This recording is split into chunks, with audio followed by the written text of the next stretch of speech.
Pessoal, bom dia. Essa semana nós estamos comemorando o evento da Proclamação da República, os 128 anos da Proclamação da República no Brasil. Então eu trouxe para vocês e até o final, de repente, desse mês, eu vou trazer referências bibliográficas que tratem de história do Brasil. Eu trabalhei 10 anos no turismo nessa cidade, e também já escrevi alguns textos referentes à história de Petrópolis, a história da família imperial, a história da Catedral São Pedro de Alcântara. Depois, se vocês tiverem interesse, é só entrar em contato comigo pelo meu e-mail que eu passo o material para vocês, sem problema nenhum. Então eu trouxe para vocês essa referência bibliográfica hoje, que é do Jorge Caldeira, Viagem pela História do Brasil. O livro tem 350 páginas, tá? Não é um livro demorado de se ler, nem é um livro chato. Ele aborda as questões referentes à história do Brasil de uma forma muito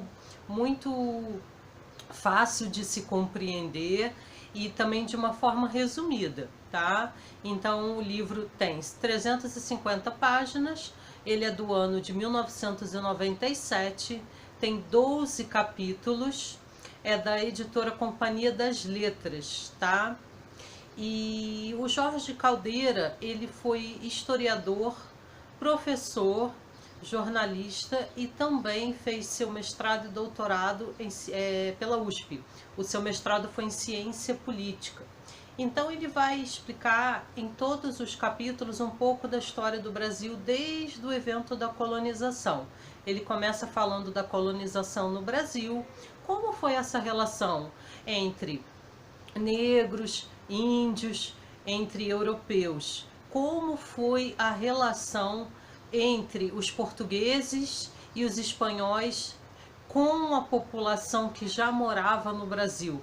O que uns estavam esperando dos outros? Como foi essa relação? Foi uma troca?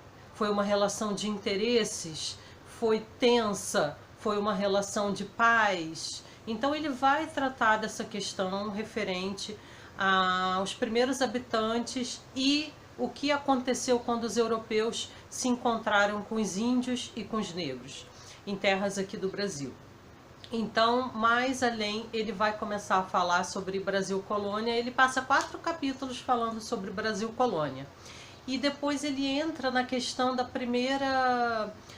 proclamação da independência do Brasil de Portugal, 7 de setembro. Dom Pedro I proclama a independência do Brasil de Portugal em 1822. Então, em outubro, ele é aclamado imperador. Como foi essa relação com a coroa portuguesa? Quais foram as condições que a coroa portuguesa vai infligir a Dom Pedro I para que ele fique no Brasil e para que ele possa governar as terras do Brasil e o Brasil passar a ser independente de Portugal? O que Dom João VI exigiu? Como foi essa questão financeira e o que essa questão financeira influenciou no cofre do Brasil, né? No caso do primeiro reinado. Como foi essa relação entre eles, entre pai e filho, e quais as consequências das exigências da coroa portuguesa para as terras aqui do Brasil. Então, a partir disso, ele coloca que o primeiro reinado dura 9 anos e vai se encerrar em 1831, quando Dom Pedro I abdica em favor de seu filho, Dom Pedro II, que ainda não tem idade para ser rei, está sendo ainda preparado por tutores e professores, e Dom Pedro I volta em 1831 para Portugal, abdica do trono. Aí vem a fase das regências, regência trina, regência una. O ministro Diogo Feijó, ele ressalta aqui, ministro da Justiça, durante algum tempo ele governou o Brasil, antes de Dom Pedro subir ao trono em 1840, e coloca questões referentes às regências e os conflitos entre o governo e também os regentes que ficaram à frente do Brasil, à frente do poder do Brasil durante alguns anos.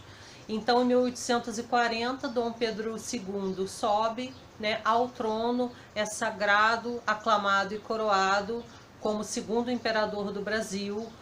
Quando houve o golpe da maioridade, ele não tinha ainda idade também para assumir, foi um golpe político, e o governo dele, que dura 49 anos, vai se encerrar no dia 15 de novembro de 1889, quando o Marechal Deodoro da Fonseca, juntamente com o Exército e a Marinha, mais os cafeicultores, fazendeiros, agricultores, com o auxílio do Marechal Floriano Peixoto, marcham no Rio de Janeiro rumo à frente da porta da residência da família imperial no Rio de Janeiro e convidam a família imperial, convidam o imperador a se retirar definitivamente do Brasil.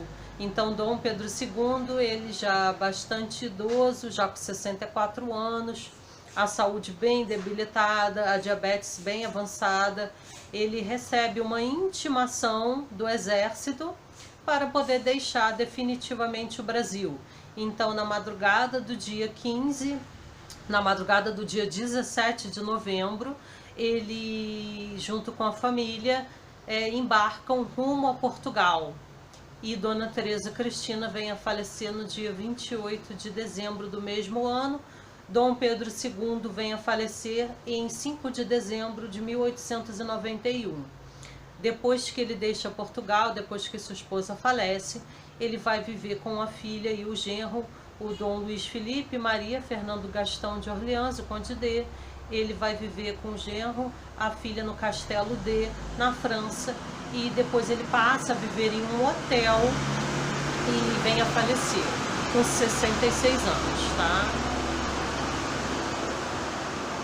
Então o autor também vai colocar aqui, durante os capítulos que se seguem, questões referentes a decisões políticas que o imperador Dom Pedro II tomou durante os seus 49 anos de reinado. Também explica a questão bem detalhada da abolição da escravatura em 1888, as questões referentes à Guerra do Paraguai, onde até o Conde D, marido da princesa Isabel, também foi lutar. Por conta disso, ele acaba ficando surdo de um ouvido. E também traz questões referentes ao último baile do Império, a última festa, o baile da Ilha Fiscal, que acontece no dia 9 de novembro de 1889. Ele passa, nos últimos capítulos do livro, a questões sobre o Brasil industrial, todas as questões referentes ao surgimento da indústria do Brasil, e também ele vem a esclarecer fatos sobre a ditadura militar. A ditadura que começa, governo militar que começa em 1964 e vai até 1984. Como foi o processo, como foi o governo, quem tomou o poder e quais as pessoas estavam à frente do poder durante esses 20 anos de ditadura no Brasil. O livro é bastante interessante, como expliquei para vocês, são 350 páginas, é uma leitura rápida. Então eu gostaria de indicar para vocês também alguns capítulos do Brasil Paralelo que tratam da história do Brasil, e principalmente os capítulos do Brasil Paralelo que trazem a entrevista do Luís Felipe de Orleans e Bragança, que é o tataraneto do nosso último imperador Dom Pedro II. Ele é empresário e também é um estudioso, né? É um intelectual, e ele traz ao debate questões referentes à monarquia no Brasil, a esse processo de monarquia no Brasil, e como seria se o Brasil voltasse a ser um governo monárquico. Ele explica fatos como as guerras, as revoluções, a tomada dos ditadores, a chegada dos ditadores ao poder. Então é muito, muito bom. E também tem um debate, a BBC Brasil. Então é isso, espero que vocês tenham gostado dessa referência bibliográfica de Viagens pela História do Brasil, do Jorge Caldeira, e deixem aqui embaixo, por favor, o like e inscrevam-se no canal.